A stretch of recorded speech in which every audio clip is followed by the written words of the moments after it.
Again welcome to polytechnic classes. मेरा नाम अंकित है और जैसे मैंने प्रॉमिस किया था मैं नेक्स्ट चैप्टर यानी कि आरसीसी ड्राइंग का फर्स्ट चैप्टर का थर्ड पार्ट स्प्लाइस लेंथ या लैप लेंथ जल्दी लेके आऊँगा। तो आज उसका थर्ड पार्ट आपके सामने है, जिसमें आज मैं स्प्लाइस लेंथ क्या होता है या स्प्लाइस और लैप में क्या डिफरेंस है, दोनों चीज़ें एक ही हैं, स्प्लाइस कितने टाइप से होता है, फिगर कैसे आते हैं, क्वेश्चन किस तरीके से आपके एग्जाम में पूछे जा सकते हैं, कुछ कंडीशंस हैं कि कैसे आप स्प्लाइस लेंथ कैलकुलेट करते हैं। इसके अलावा कुछ छोटे मोटे पॉइंट्स हैं जिससे आपको एग्जाम में अगर पूछा जाएगा तो आप अच्छे से अच्छा कर सकते हैं, इस पर डिस्कस करेंगे। सो इसलिए चलते हैं वीडियो पे। तो स्टूडेंट जैसा कि आप देख पा रहे हैं स्प्लाइस लेंथ या फिर लैप लेंथ, ठीक है। पहले तो बता दूं स्प्लाइस और लैप एक ही चीज़ होती है, इनका मतलब होता है चढ़ाव, ठीक। जैसा कि हम जानते हैं स्टील बार का एक स्टैंडर्ड लेंथ मार्केट में अवेलेबल है, तो उसी लेंथ के हिसाब से आपको काम करना होता है। तो अगर आपको उससे लंबी लेंथ यानी कि 13 मीटर से लंबी लेंथ अगर आपको चाहिए तो आपको दो बार्स को आपस में जोड़ना पड़ता है, ठीक है। तो जोड़ने का बेसिक कॉन्सेप्ट ही है स्प्लाइस या लैप, ठीक।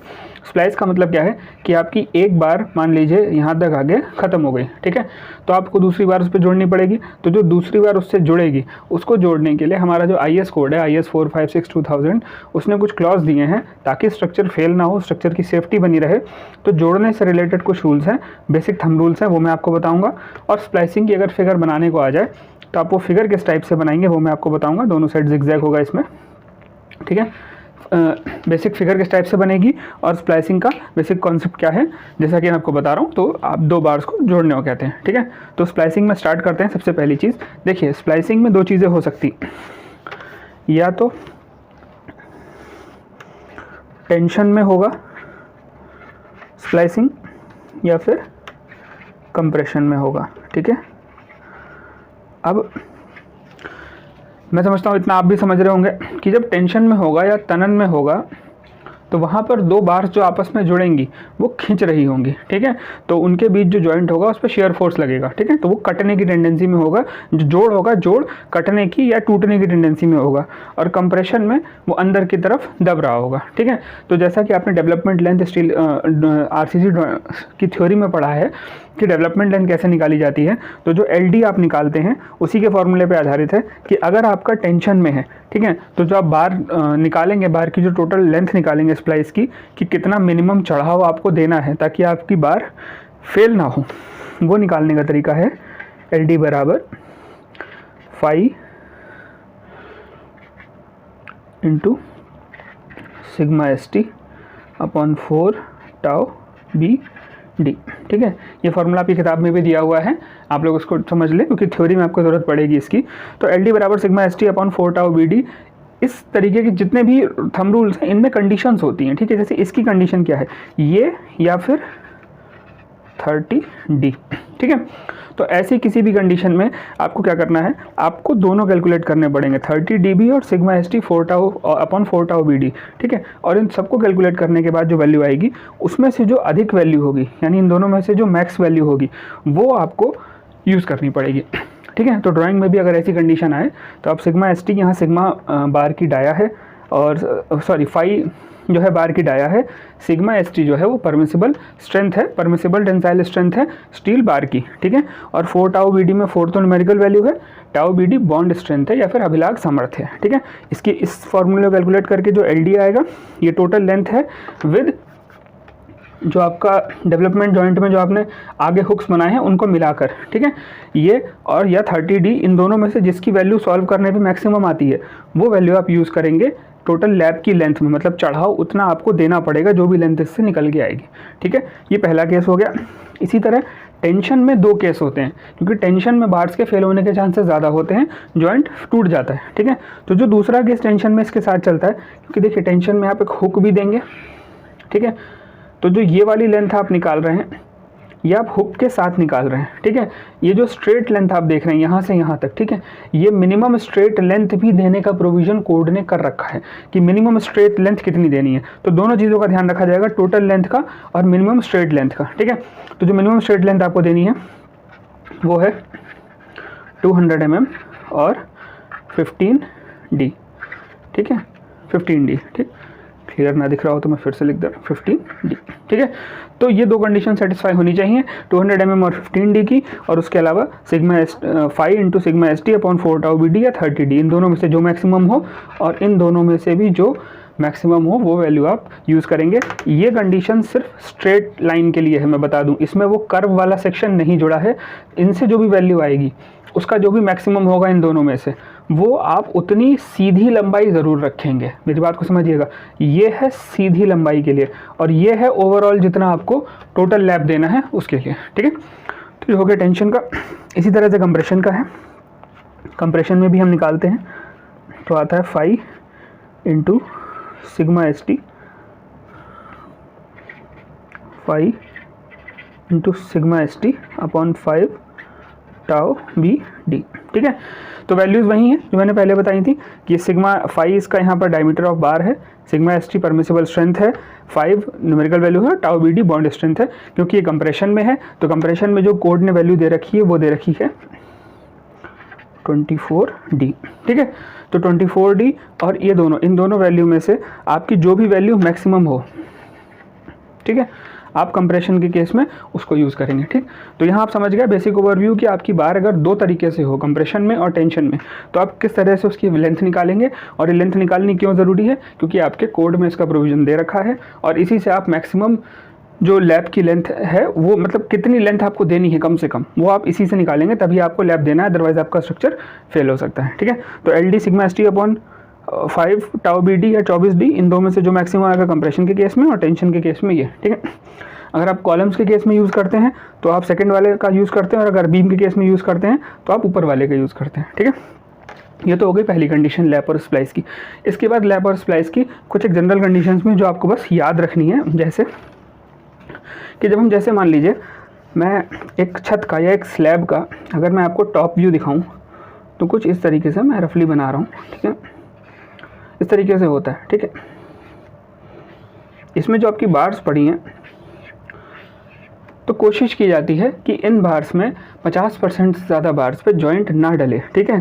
दूसरी चीज़, जो भी जॉइंट पड़े, मान लीजिए आपने एक जॉइंट इन बार्स में यहाँ पर दिया, ठीक है, इस पहली 1 नंबर बार में आपने जॉइंट यहाँ पर दिया, ये 2 है, ये 3 है, ये 4 है, ये 5 है, तो जो दूसरा जॉइंट हो वो इसकी सीध में ना हो, इससे कहीं हट के हो, ठीक है।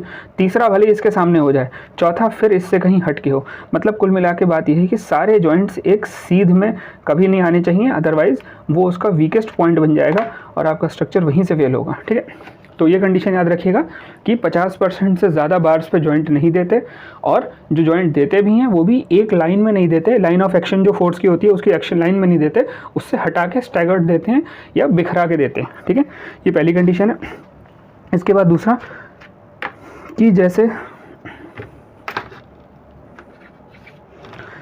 आपकी बार को 36 mm से ज़्यादा डाया की बार है, ठीक है, 36 mm से ज़्यादा डाया है आपकी बार का, ठीक।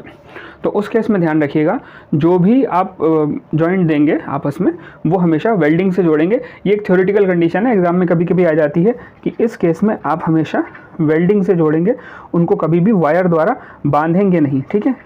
कम वाले में पतले गेज वायर से हम लोग बांध देते हैं, इस केस में हम लोग वेल्डिंग से ही करेंगे, ठीक है।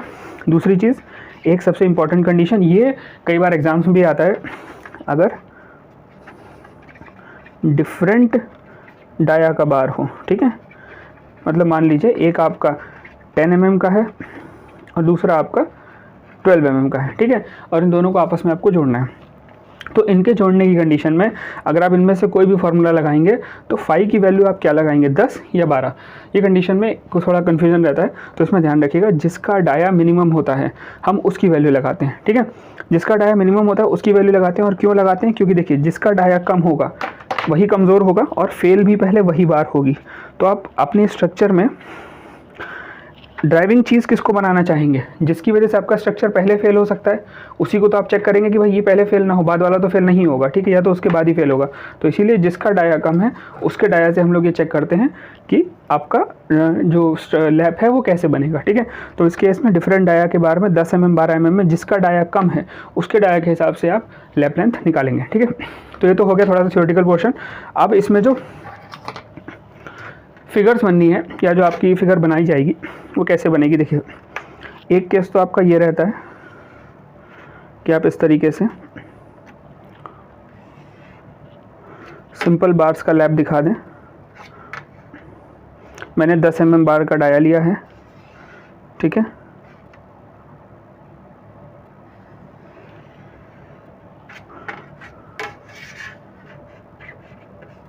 ये बार इसके आगे कंटिन्यू हो रही है, ठीक है, और ये वाली बार इसके आगे कंटिन्यू हो रही है, ठीक। यहाँ पर आपको बांधना है, तो बांधने के लिए वायर्स आपको ऐसे करके दिखाने पड़ेंगे, ठीक है।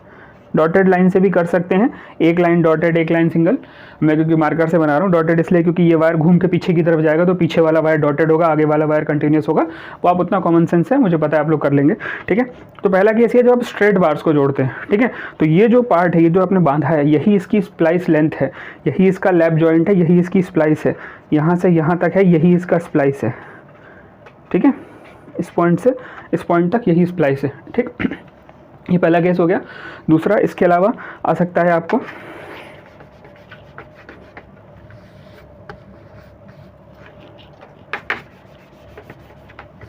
जब आप हुक दें, ठीक है।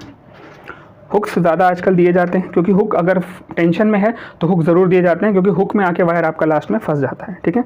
मैं इसको 2 कलर के पेन से दिखाऊंगा। मैं सारी बार्स का डाया 10 mm ही ले रहा हूँ, आप एज पर रिक्वायरमेंट इसको घटा बढ़ा सकते हैं।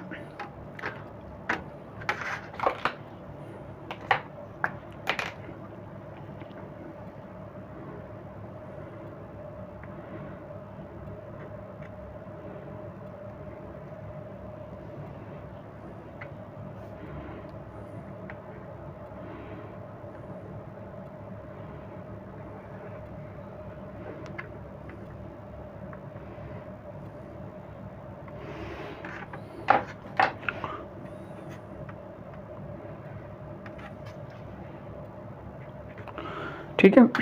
अब जो दूसरी बार होगी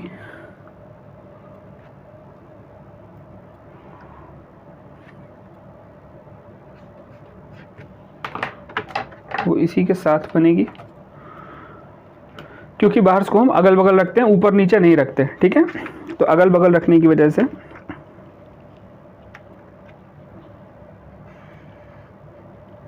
एक पार्ट तो इसी से छुप जाएगा, इसके पीछे चला जाएगा, और दूसरा इधर से बाहर आएगा कुछ इस तरीके से, ठीक है। और यहाँ पर भी आपको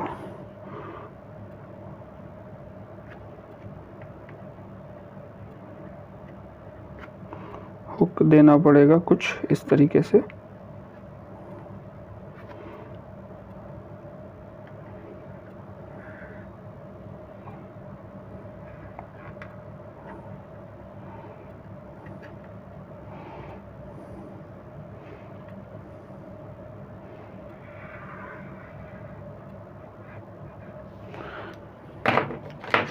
ठीक है, ये हो गया। तो अब यहाँ पर एक बार ये है, दूसरी बार ये है, तो यहाँ पर आप जो स्प्लाइस देंगे वो भी इसी जॉइंट पर दिखाएंगे, ठीक है। ठीक, तो इसी तरीके से अब मैं यहाँ लेंथ आपको नहीं दिखा रहा हूँ, ठीक है। अब मेरी बात को समझिएगा, मैं आपको लेंथ क्यों नहीं दिखा रहा हूँ, क्योंकि लेंथ आपकी स्प्लाइस की ये कितनी है यहाँ से यहाँ तक, ये एक्स वाई जेड कुछ भी हो सकती है, ठीक है। ये आपको कैलकुलेट करनी पड़ेगी, और कैलकुलेट करने का तरीका क्या मैंने आपको बताया। अगर आपके एग्जाम में कैलकुलेशंस करने को आता है तो आप इस तरह से करेंगे, अदरवाइज आपने डिज़ाइन अगर किया है और स्प्लाइस की लेंथ आपको नहीं आ रही है तो आप सीधा 30D या 200 mm और 15D से सीधा निकाल के वैल्यू आप लगा दिए। जनरली वैल्यू सीधे ये वाली सही हो जाती हैं, पूरा फॉर्मूला सॉल्व नहीं करना पड़ता, ठीक है। अगर पास टाइम कम है तो आप सीधे 30D से निकाल के लगा दीजिए, ठीक है। इसके बाद एक तरीके का स्प्लाइस और होता है, ये तो हुक वाला हो गया, ये प्लेन हो गया। एक तरीका होता है जिसमें हम कवर लगाते हैं ऊपर से, ठीक है। एक कवर, उसको आवरण छड़ कहते हैं या कवर बार कहते हैं। जैसे आप लोग अगली साल स्टील स्ट्रक्चर में पढ़ेंगे बट जॉइंट। इसमें क्या होता है कि आप 2 बार्स को एक ही सीध में रखते हैं, ठीक है। जैसे मैंने पहला वाला केस ये जो दिखाया था, इसमें आपकी बार्स एक सेम उसमें नहीं थी, ठीक है। ये लैप था, यहाँ पर आपने 2 बार्स को चढ़ाया था, ठीक। एक बार की डायरेक्शन एंगल फोर्स का ये था, दूसरा ये था, दोनों एक लाइन में नहीं थे। बट में क्या होगा, आप दोनों को एक सीध में रखेंगे, ठीक है, इस तरीके से, ठीक। और इसके ऊपर एक बार और लगा देंगे। बार का डाया जनरली सेम ही रखते हैं, ज़्यादा चेंजेस नहीं करते उसमें। इसके ऊपर एक बार और रख देंगे और उस बार से इन दोनों को आपस में बांध देंगे, ठीक है। बस इसी को कहते हैं आवरण छड़ लगा के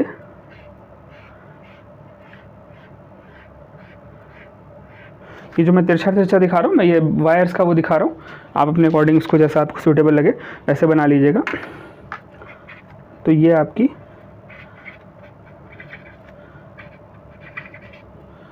कवरिंग बार है, ठीक है। ये आपका स्प्लाइस है, यहाँ पर ये भी आपका स्प्लाइस है, ठीक है। ये आपका लैप वाला केस है और ये आपका बट वाला केस है, ठीक है। जब आपने 2 स्टील बार्स को अगल बगल ना रख के सामने रखा, दोनों के फेस को जोड़ा और उसके ऊपर एक और बार लगा के उनको आपस में बांध दिया, तो ये आपका केस हुआ, ठीक है। तो ये आपकी स्प्लाइस लेंथ या लैप लेंथ है।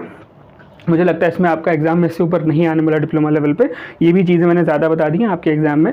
स्प्लाइस लेंथ अलग से ना पूछ के, हो सकता है तो डेफिनेशन पूछ ले, या फिर हो सकता है क्वेश्चन में मिला हुआ ही एक पार्ट हो जिसमें आपको उसकी स्प्लाइस लेंथ बनानी हो, ठीक है। अलग से इससे क्वेश्चन बनने के चांसेस कम है, क्योंकि ये ज़्यादा नंबर का क्वेश्चन इससे बन नहीं सकता। सो स्टूडेंट्स, आई होप कि वीडियो आपको अच्छा लगा होगा, आपको समझ में आया होगा। कोई प्रॉब्लम हो तो आप कमेंट सेक्शन में पूछ सकते हैं।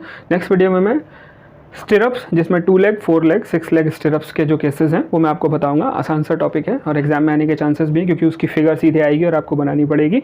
तो जो बेसिक कॉन्सेप्ट है वो समझ के हम उस पर डिस्कस करेंगे। सो वीडियो अगर आपको अच्छा लगा हो अपने फ्रेंड्स के साथ शेयर करिएगा और नेक्स्ट वीडियो में मिलते हैं। Thank you.